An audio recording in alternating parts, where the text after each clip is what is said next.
The Jazz Foundation of America is doing a fantastic job in taking care of the very people who gave the entire world this incredible music. I cannot even imagine a world without jazz and blues, and I can't imagine turning our backs on the same people who gave their lives, their life experiences, and their music to us all these years, especially now when they need us. Jazz brings people together for a common cause.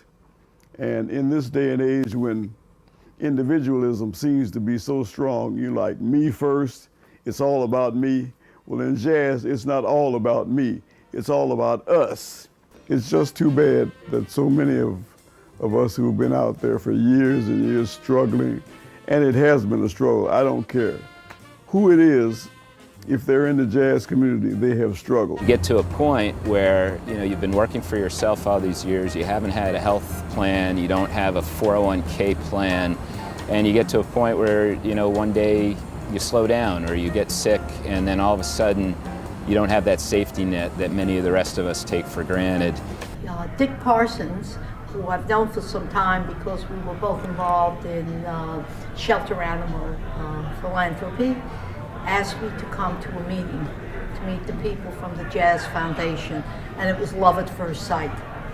The spirit of the people from the Jazz Foundation, Wendy in particular, just captured me with its sincerity. I think it's a fantastic organisation. I was here a number of years ago at the comparable event, and I mean, not only are these evenings very special because they gather together a combination of musicians you probably wish to see all your life.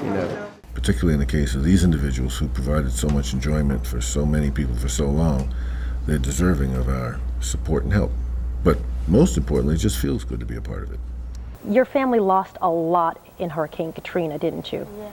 And one of the most important things I would guess for you was losing your trumpet and your cornet and your keyboard. Well, I feel bad because I know I couldn't practice the days that I didn't have my instruments, and I really wanted to play and practice at the same time. I know the folks at the Jazz Foundation of America came through in a big way for you. What'd they do?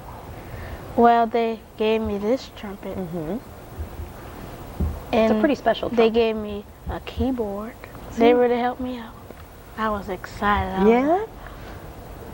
Yeah? Shocked.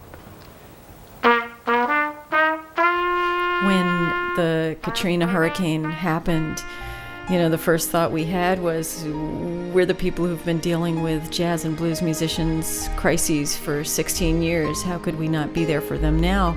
This is the birthplace of jazz. There were people who had wives and children in shelters that they couldn't find because they had been on tour when it happened. So many people told me about how their instruments had been completely destroyed along with their homes, their recordings, original sheet music, memories, collections, things that could never be replaced. You wake up one day, your home is gone, everything's gone, you're in a new state or a new city, paying a new rent and having to keep up your mortgage on the old house that is no longer livable.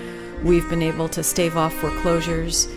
People have been able to meet their mortgage payments. Someone has to make sure that affordable housing for musicians will be there for them so they can come back and make New Orleans what it was. The only dignified solution for anyone in crisis, providing they're healthy, is meaningful employment. And now through the amazing Agnes Varis, we've been able to begin a national employment program. But what a great way to do it, by introducing children to jazz and giving meaningful work and a chance to gig, because the truth is, all a musician ever wants or needs is just that next gig.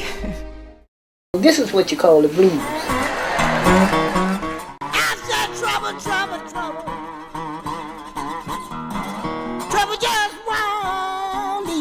I worked hard. I sure did. I picked up cans out the alley off the street. I picked up copper, pewter, aluminum, and you name it, whatever I could sell. Oh yeah. Yes, I was crying. Look at it. I was crying. I've been in this house ever since 98, 24/7. Oh, by myself. If it hadn't been for the Jazz Foundation, I don't know what I could do. Honey, I was crying day and night. Yeah, you know I had a talk with God. And He made everything all right. Yes, He did. I said, trouble, trouble, trouble. Trouble just won't leave me alone.